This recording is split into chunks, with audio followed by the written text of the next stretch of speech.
إن دين الإسلام العظيم الذي ارتضاه ربنا لنا دينا وشرفنا بالانتماء إليه هو دين الحق، والإسلام هو توحيد الله رب العالمين ومتابعة النبي الأمين صلى الله عليه وآله وسلم.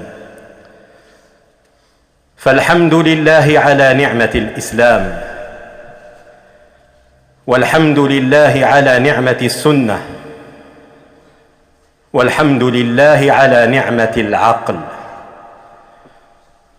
والعقلية الإنسانية عقليتان: عقلية عامية خرافية، وعقلية علمية موضوعية.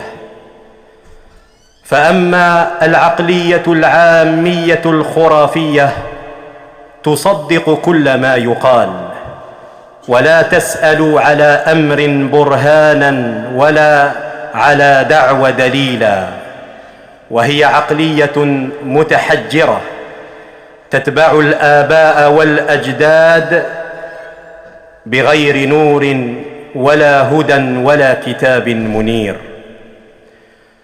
وأما العقلية العلمية الموضوعية لا تقبل شيئا بغير دليل، وهي عقلية تكسر التحجر والتقليد وتخرجك إلى حيز الاتباع بالدليل الشرعي الصحيح. والله رب العالمين يدعو الناس إلى الخروج من العقلية العامية الخرافية والانضمام إلى سلك العقلاء، إلى سلك أصحاب العقلية العلمية الموضوعية، حتى لا نقول كما قال السابقون الأولون من المشركين: إنا وجدنا آباءنا على أمة وإنا على آثارهم مهتدون، وفي آية مقتدون.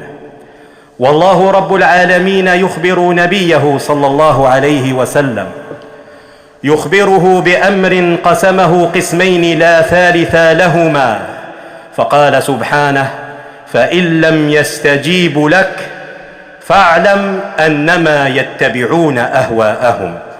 فإما استجابة لدعوة الرسول صلى الله عليه وآله وسلم، وإما اتباع للهوى، إما حق وإما هوى، إما حق وإما باطل، فماذا بعد الحق إلا الضلال؟